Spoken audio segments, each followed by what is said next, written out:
Earlier this year, I purchased this pack of calligraphy brush pens. I haven't had the opportunity to use them yet, but I've been interested in seeing how they work and the different variants in nibs so that I can practice a bit more varied line weight. It's quite important when it comes to illustration, and I haven't found the opportunity until today. So what I'm going to do is test them out first on a piece of paper and then try to do a bit more of a controlled illustration.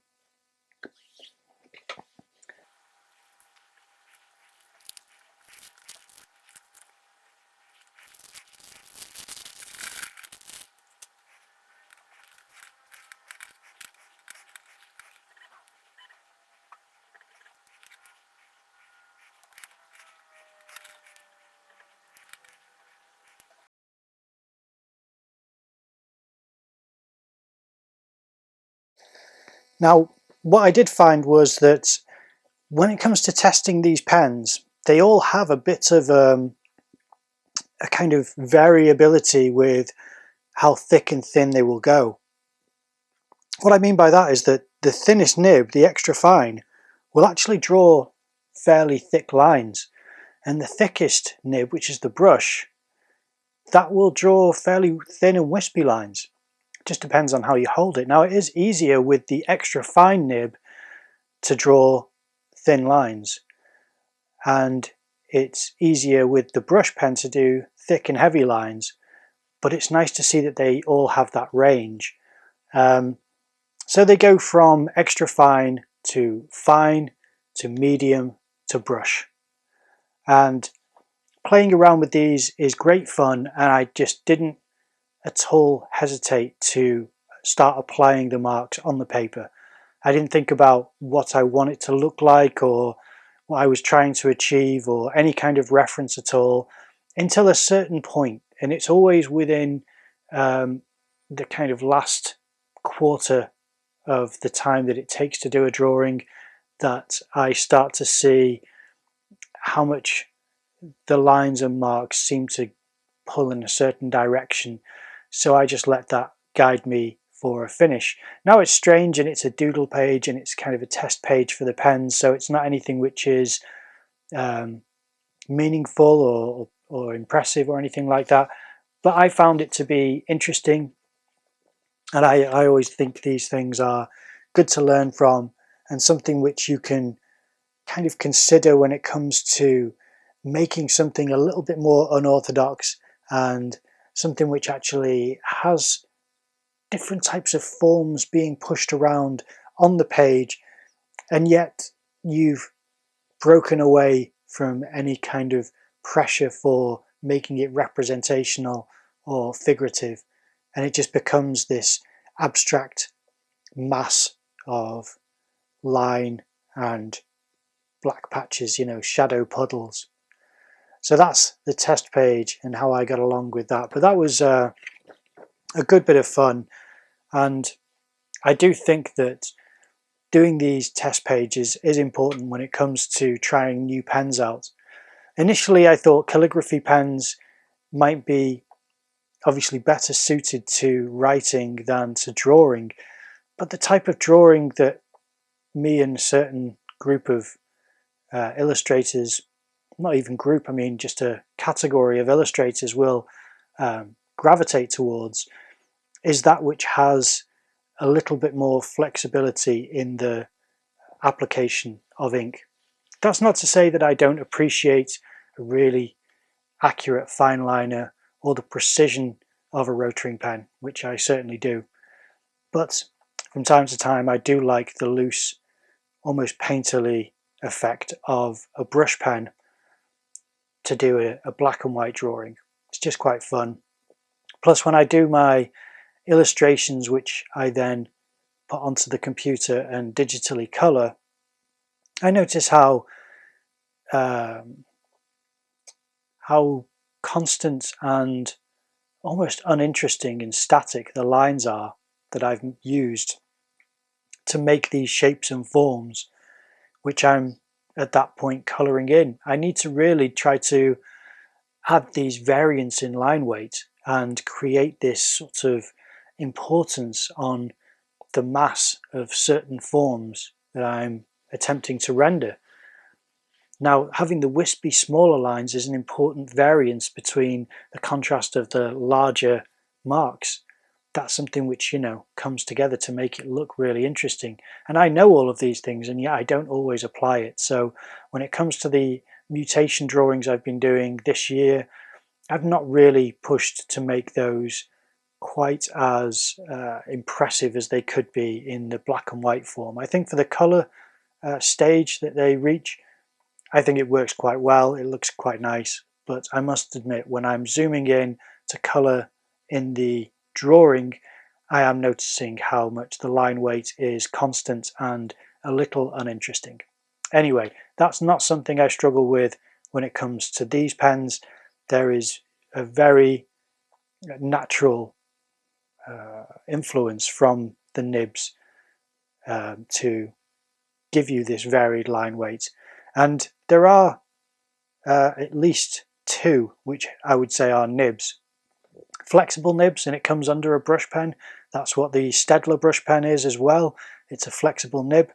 But for the fine and the extra fine, it's nibs. And I believe the medium could also be called a nib as well, whereas the brush, maybe it's more of a felt kind of nib or tip, which I don't think it's bristles, but definitely fun and interesting. But let's see here, I have the brush here. Yeah, that's more like a very tightly woven felt nib, as opposed to, sorry, I've got to do the influencer thing here, as opposed to it being bristles, which you can get in certain products. Maybe I should have done that instead. There we are. No, does it work? There we are. Fun.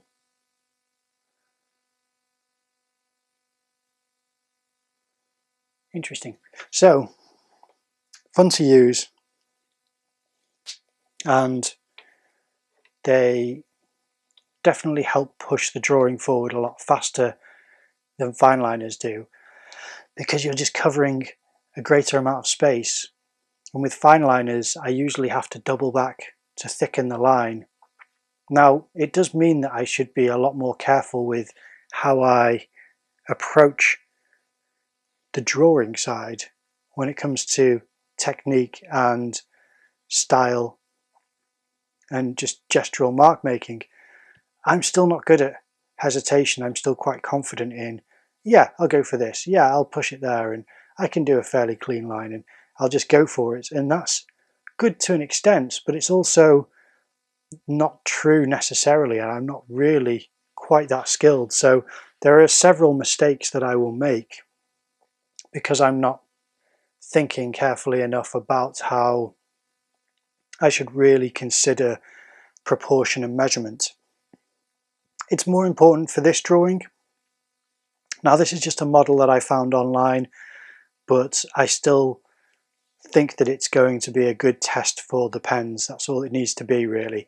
It's not a model who I'm in touch with or who I've been able to ask for permission for the image, so therefore I won't be showing the image. But because it's an ink drawing and it's not a like-for-like image, it doesn't look exactly the same as the image. I've changed it enough, and it's definitely transformative with the way that I'm drawing it. I don't think it's anything where the model would object. I'm not trying to steal their content. Anyway, that's all just to say that I've just found the image.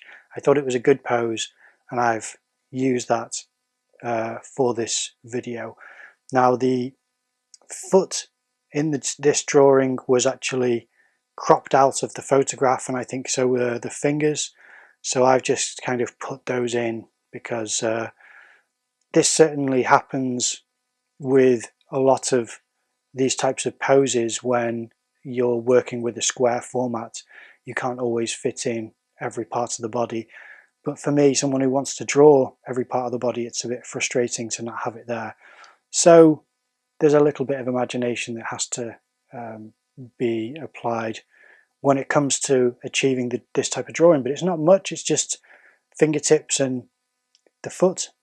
But I do think that the foot's probably slightly more, it's got a little bit more shape to it than it needed to have. I think I did it a little bit to, I don't know, I mean, I wouldn't be able to compare it with I don't think it's quite right.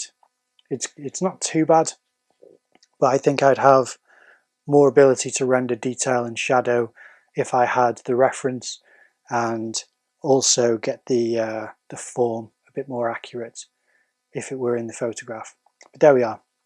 And then I make a mistake on my measurement of the back of the model, but then I use a cutting in technique. So I just use the brush pen to then cut down the form and make her slightly more trim so that her back is cutting down towards where you see her hips coming out, and then that makes sense of the shape and the form of her body. So that's what I'm using the cutting in technique for, really.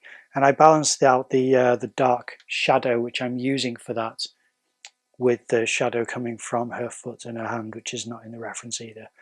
Either way, just a little test. It's a fun drawing. It's not exactly the most creative thing that I could do. It's just trying to do a fairly quick portrait, but I thought it'd be worth sharing because it's this new set of pens.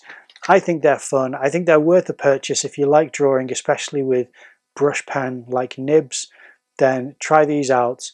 I think they were only about 10 or 15 quid. I'm not exactly sure, but give them a go. I think they're quite fun. They're not a sponsor for the video. I don't have sponsors yet, but I thought I would share my experience of these brush pens. Good fun. You don't get that quality that you have with the Pentel brush pen that Kim Jong-il used to use, where it kind of breaks up and it becomes this nice textural thing. That's not the type of brush pen these are. These are closer almost to the Faber-Castell type of brush pens, but Faber-Castell, I don't think they're nibs. I think they're actually bristles. I'm not exactly sure, but very dark black ink, which I quite like, and yeah, fun to use. I hope you enjoyed the video. I'll see you in the next one.